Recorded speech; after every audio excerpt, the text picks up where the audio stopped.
বুদ্ধিজীবী দিবস ও বিজয় দিবসে পুলিশকে অত্যন্ত সতর্ক থাকার নির্দেশ ডিএমপির।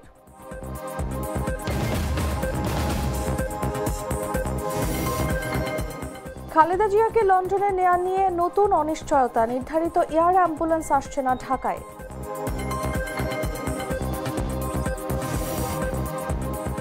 10 ডিসেম্বর রাষ্ট্রপতির সঙ্গে সাক্ষাৎ করবে সিইসি, জানালেন ইসি সচিব আক্তার আহমেদ।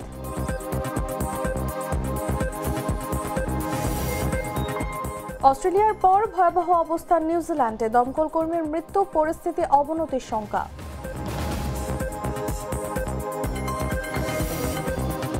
এবং দক্ষিণ আফ্রিকার বিপক্ষে সিরিজ জিতলেও শাস্তির কবলে ভারত, ম্যাচ ফির 5% জরিমানা।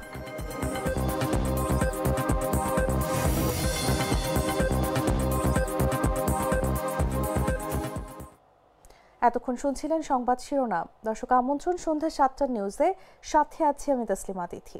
মশলা বদলে ফেলেছি, এবার আপনিও বদলে ফেলুন। একবার প্রাণ গুঁড়া মশলা ব্যবহার করেই দেখুন। চলে যাচ্ছি পুরো খবরে।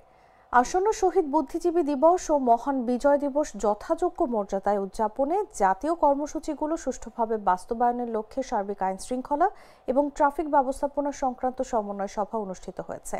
এই দুটি জাতীয় দিবসে পুলিশের সবাইকে অত্যন্ত সতর্ক থাকার নির্দেশ দিয়েছেন ঢাকা মহানগর পুলিশের অতিরিক্ত পুলিশ কমিশনার মোহাম্মদ সরোয়ার। সোমবার ডিএমপি হেডকোয়ার্টার্সে সম্মেলন কক্ষে সমন্বয় সভায় তিনি এই নির্দেশনা দেন। অতিরিক্ত পুলিশ কমিশনার মোহাম্মদ সরোয়ার বলেন, সবাইকে অত্যন্ত সতর্ক থাকতে হবে। রাষ্ট্রীয় কর্মসূচি সুষ্ঠুভাবে সম্পন্ন করতে জনবল মোতায়েনে কোনো বিলম্ব করা যাবে না। সংশ্লিষ্ট সব সংস্থার মধ্যে সমন্বয় রাখতে হবে। ঢাকা মেট্রোপলিটন পুলিশ দুটি গুরুত্বপূর্ণ দিবসকে কেন্দ্র করে প্রয়োজনীয় নিরাপত্তা ব্যবস্থা নেবে।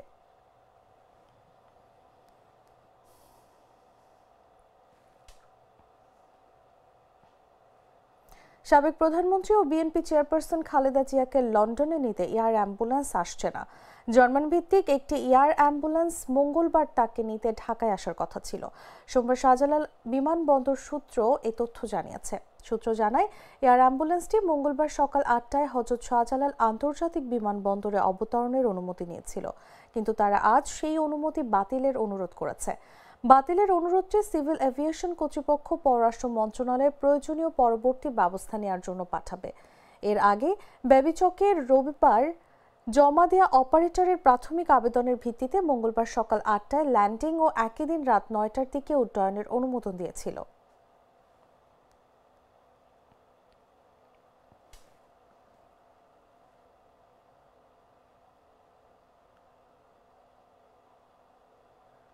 বিটিভি বেতারকে তফসিল রেকর্ড করতে প্রস্তুত থাকতে বলল ইসি। সোমবার নির্বাচন ভবনে সাংবাদিকদের এসব কথা জানান ইসির সিনিয়র সচিব আক্তার আহমেদ। তিনি বলেন, সিইসি জাতির উদ্দেশ্যে ভাষণ দেবেন, এজন্য প্রস্তুত থাকার জন্য নির্দেশ দিয়েছে কমিশন, যেন তাৎক্ষণিকভাবে ভাষণ রেকর্ড করে প্রচার করা যায়।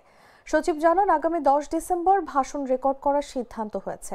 এদিন রাষ্ট্রপতির সঙ্গেও সাক্ষাৎ করবেন সিইসি সহ ফুল কমিশন। রেওয়াজ অনুযায়ী রাষ্ট্রপতির সঙ্গে সাক্ষাতের পরই জাতির উদ্দেশ্যে দেয়া ভাষণে সংসদ নির্বাচনের তফসিল দেন সিইসি। বলেন, এখানে তো আইনগত বাধা নেই এবং অতীতে করেননি বলে নতুন করে করা যাবে না, এরও কোনো প্রতিবন্ধকতা নেই। কাজে অতীতে আসেননি বলে এখন আসা যাবে না। অতীতে তো অনেক কিছুই ঘটেনি, যেটা এবার ঘটতেছে। আউট অফ কান্ট্রি ভোটিং তো অতীতে হয়নি, এবার হচ্ছে। এখন কোনটা হলে কেন হয়নি অতীতে এবং এখন হচ্ছে কেন, এই ব্যাখ্যাটা মনে হয় আপেক্ষিক। এটা বোধহয় আলোচনার বিষয় না। যেটা হচ্ছে সেটা ভালো হলে ভালো বলি, কিন্তু কেন হয়নি অতীতে এবং কেন হচ্ছে এখন, এই তুলনামূলক বিশ্লেষণটা আমার মনে হয় যে যৌক্তিক না।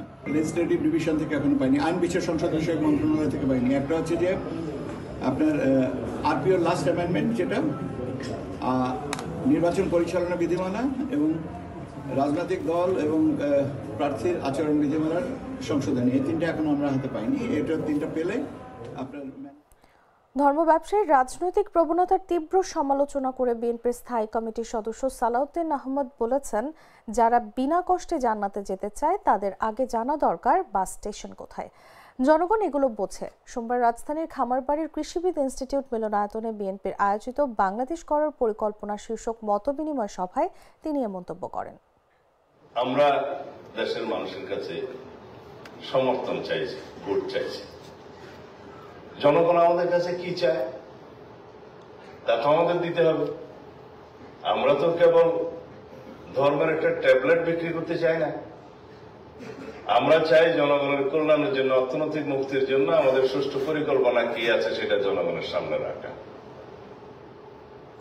আমি কদিন এলাকাতে ছিলাম, এই প্রথমবারের মতো ক্যাম্পেইন এ গেলাম, নির্বাচনী ক্যাম্পেইন।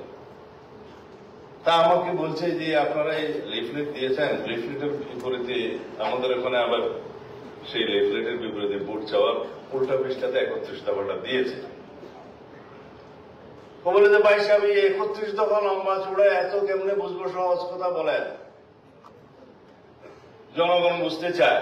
এই সহজ করে আপনাদেরকে বলার জন্য এই 7টা, আজকে 8টা, এই সহজ করে বলার জন্য এগুলা। এখন নগরায়ন, আবাসন, ভূমির সুষ্ঠু ব্যবস্থাপনা ইত্যাদি কঠিন কঠিন শব্দ না বলে সহজ করে আপনারা এই কথাগুলো বলবেন লিফলেটের মধ্যে। এগুলো হচ্ছে 31 দফার নির্যাস। বিদ্যমান পরিস্থিতিতে লেভেল প্লেইং ফিল্ড নিশ্চিতের দাবি জানিয়েছে বাংলাদেশ জামায়াত ইসলামী। প্রধান নির্বাচন কমিশনারের সাথে সাক্ষাৎ শেষে এসব কথা বলেন দলটির সেক্রেটারি জেনারেল। সকালে আগারগাঁও নির্বাচন ভবনে সিইসি সহ অন্য 4 নির্বাচন কমিশনারের সাথে বৈঠকে বসেন জামায়াতের 6 সদস্যের প্রতিনিধি দল। প্রায় 2 ঘন্টার আলোচনা শেষে গোলাম পরোয়ার বলেন, একটা দল সবার উপরে হামলা করছে, নারীদের উপরও হামলা চালাচ্ছে। প্রধান নির্বাচন কমিশনার সহ কমিশনার বৃন্দ যথেষ্ট আন্তরিকতা এবং তাদের গৃহীত পদক্ষেপগুলো সম্পর্কে আমাদেরকে যথাসাধ্য ব্রিফ করার চেষ্টা করেছেন। সন্তোষজনকভাবেই আমরা আলোচনার শেষের দিকে পৌঁছেছি। কিছু কিছু বিষয়ে আমরা আরো কোয়ারি করেছি, নতুন কিছু পরামর্শ আমরা দিয়েছি। ওনারা অনেক পরামর্শ চেয়েছেন। তাদের সাধ্যের মধ্যে সর্বোচ্চ প্রচেষ্টা তারা নির্বাচনকে সুষ্ঠু এবং নিরপেক্ষ করার জন্য চেষ্টা করবেন বলে কথা দিয়েছেন এবং এই সপ্তাহের মধ্যেই নির্বাচনের তফসিল ঘোষণার আশাবাদ তারা ব্যক্ত করেছেন, যে ব্যাপারে সুনির্দিষ্ট সিদ্ধান্ত তাদের হয়েছে। আশা করা যায় সপ্তাহ খানেকের মধ্যেই তারা নির্বাচনের তফসিল ঘোষণা করবেন এবং according to their commitment before Ramadan এই জাতীয় নির্বাচন হবে, সেই মর্মে তারিখ তারা সুনির্দিষ্ট করে ঘোষণা করবেন। আওয়ামী লীগের আমলে 2009 সাল থেকে 2024 সাল পর্যন্ত গুমের সরাসরি নির্দেশ দিতেন তৎকালীন প্রধানমন্ত্রী শেখ হাসিনা ও তার প্রতিরক্ষা বিষয়ক সাবেক উপদেষ্টা তারেক সিদ্দিকী। এমন মন্তব্য করলেন আন্তর্জাতিক অপরাধ ট্রাইব্যুনালের চিফ প্রসিকিউটর মোহাম্মদ তাজুল ইসলাম। গুমের ঘটনায় করা মানবতা বিরোধী অপরাধের একটি মামলায় সেনা কর্মকর্তা এবং মৃত্যুদণ্ডপ্রাপ্ত শেখ হাসিনা সহ 13 আসামির বিরুদ্ধে আনুষ্ঠানিক অভিযোগ গঠনের আবেদন জানিয়ে শুনানির পর রোববার চিফ প্রসিকিউটর সাংবাদিকদের সঙ্গে এমন কথা বলেন। নির্দেশটা আসতো সবসময় শেখ হাসিনার কাছ থেকে। যখন শেখ হাসিনা সরাসরি নির্দেশ না দিতেন, সেই জায়গাগুলো শেখ হাসিনা তার সামরিক উপদেষ্টা তারিক সিদ্দিকী, যিনি তার ছোট বোনের দেবর, তার মাধ্যমে নির্দেশ দেওয়া হতো। Tarique Siddiqui DGFI, army, RAB, police সবার উপরে ক্ষমতাধর ব্যক্তি ছিলেন। তিনি শেখ হাসিনার পক্ষে কমান্ড করতেন কাকে কখন গুম করতে হবে, কাকে হত্যা করতে হবে, কাকে বন্দি রাখতে হবে, কাকে কখন ছেড়ে দিতে হবে। শেখ হাসিনার পরে তারিক সিদ্দিকী আবার কমান্ড করতেন ডিজিএফআর ডিজিদেরকে। সুতরাং কমান্ড স্ট্রাকচার অনুযায়ী প্রাইম মিনিস্টার, নিরাপত্তা উপদেষ্টা, ডিজি এবং তারপরে ডিজির আন্ডারে ছিলেন সিটিআইবি ডাইরেক্টররা, যারা মূলত এই জেআইসি নামক বন্দিশালাটা পরিচালনার দায়িত্বে ছিলেন। তারা এই নির্দেশটা পালন করতেন। সুতরাং পুরো মামলাটাই ভিত্তি হচ্ছে কমান্ড স্ট্রাকচারের উপরে দাঁড়িয়ে আছে। সুপিরিয়র সাবঅর্ডিনেট রিলেশনশিপ এখানে আছে। তারা আবার সিজিআইবি ডাইরেক্টররা ভেতরে এমওডিসি বা অন্য স্টাফদের মাধ্যমে এটা কার্যকর করেছেন। সুতরাং তারাও একটা কমান্ড স্ট্রাকচার এখানে ব্যবহার করেছেন। সম্মিলিতভাবে সবাই তারা একটা অপরাধ, ফৌজদারি অপরাধের সাথে সম্পৃক্ত, যেটাকে আমাদের আইনের ভাষায় বলা হয় জয়েন্ট ক্রিমিনাল এন্টারপ্রাইজ। সম্মিলিতভাবে এই অপরাধটা তারা করেছেন। সুতরাং এই মামলার ক্ষেত্রে কমান্ড রেসপন্সিবিলিটির দায়ে আসামিরা অভিযুক্ত, তারা জেসিই বা জয়েন্ট ক্রিমিনাল এন্টারপ্রাইজের দায়ে তারা অভিযুক্ত।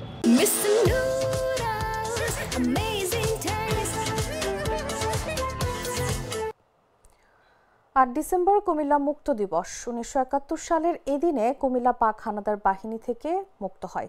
দীর্ঘ 9 মাসের যুদ্ধ আর নির্যাতনের পরিসমাপ্তি ঘটিয়ে মুক্তিযোদ্ধা ও মিত্র বাহিনী সহ সর্বস্তরের জনগণের উল্লাস ধ্বনিতে প্রকম্পিত হয়ে ওঠে এই অঞ্চল। কুমিল্লা জেলা মুক্তিযোদ্ধা সংসদের আহ্বায়ক নূরে আলম ভূঁইয়া জানান, 7 ডিসেম্বর রাতে মিত্রবাহিনীর 61 ব্রিগেডের battalion commander lieutenant colonel Mahendra Pal Singh, বাংলাদেশের মেজর আইন উদ্দিন, ক্যাপ্টেন আশরাফ, মোহাম্মদ শাহ আলম ও শফিউল আহমেদ বাবুলদের নেতৃত্বে বিমানবন্দরের পাকিস্তানি সেনাদের ঘাঁটিতে আক্রমণ করে। রাতের মধ্যে বিমানবন্দরের যৌথ বাহিনীর সঙ্গে সম্মুখ যুদ্ধে পাক হানাদার সেনাদের প্রধান ঘাঁটির পতন হয়। অনেক পাকিস্তানি সেনা নিহত হন। তখন নির্যাতিত অনেকে এসে তাদের মরদেহের মুখে থুতু ছিটায়। কুমিল্লা বিমানবন্দরের ঘাঁটিতে কয়েকজন পাক হানাদার সেনা আত্মসমর্পণ করে। পরদিন 8 ডিসেম্বর কুমিল্লা পাক হানাদার সেনা মুক্ত হয়।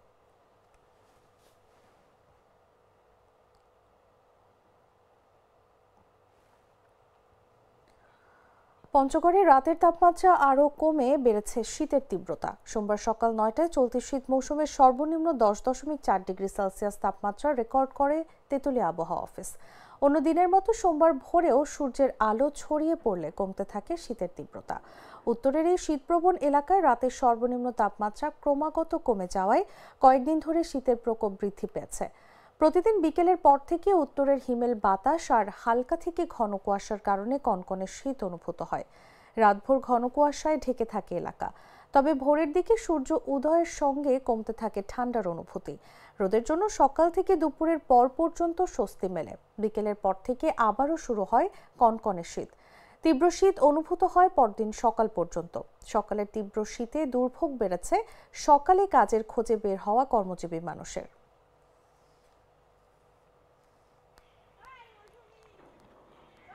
রোজকার সাধারণ খাবার এখন হবে অসাধারণ। প্রাণ স্বাদের মশলা, স্বাদ বাড়ায়, ঘ্রাণ ছড়ায়। জানাবো আন্তর্জাতিক সংবাদ।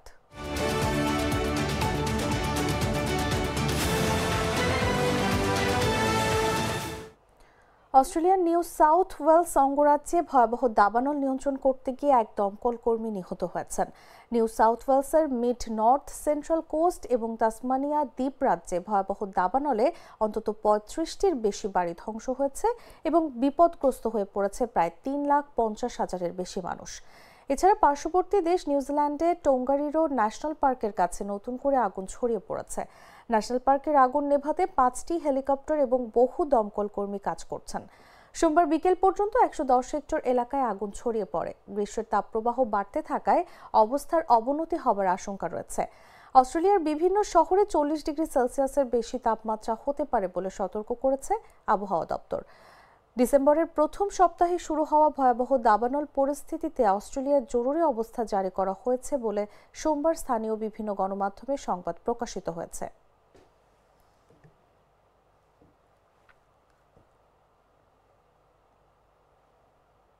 সংবাদ শেষ করব খেলার খবর জানিয়ে।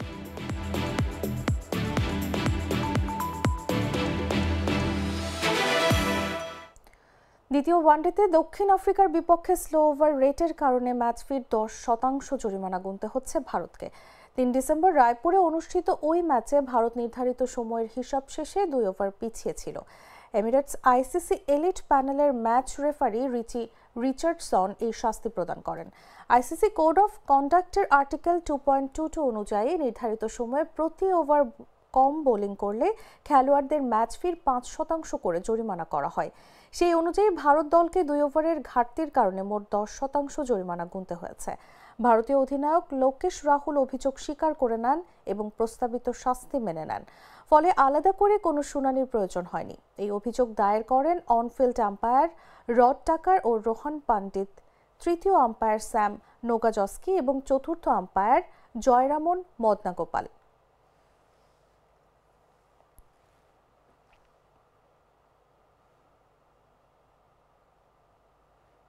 দর্শক, সংবাদ শেষ করার আগে শিরোনামগুলো জানিয়ে দিচ্ছি আরও একবার।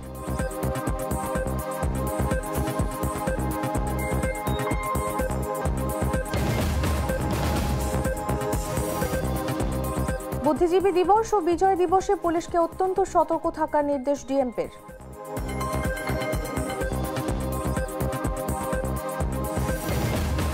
খালেদা জিয়াকে লন্ডনে নেওয়া নিয়ে নতুন অনিশ্চয়তা, নির্ধারিত এয়ার অ্যাম্বুলেন্স আসছে না ঢাকায়।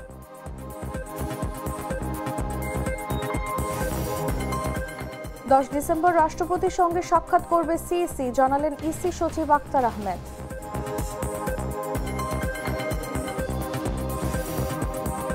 অস্ট্রেলিয়ার পর ভয়াবহ অবস্থা নিউজিল্যান্ডে, দমকল কর্মীর মৃত্যু, পরিস্থিতি অবনতির শঙ্কা।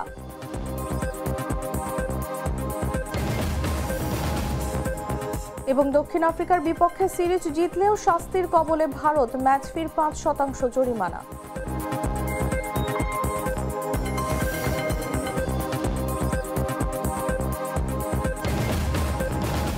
দর্শক, এই ছিল এখনকার মতো। প্রতি মুহূর্তের সর্বশেষ খবর জানতে ভিজিট করুন jagonews24.com। ফলো করুন আমাদের ভেরিফাইড ফেসবুক পেজ এবং সাবস্ক্রাইব করুন জাগো নিউজের ইউটিউব চ্যানেল। ধন্যবাদ সবাইকে।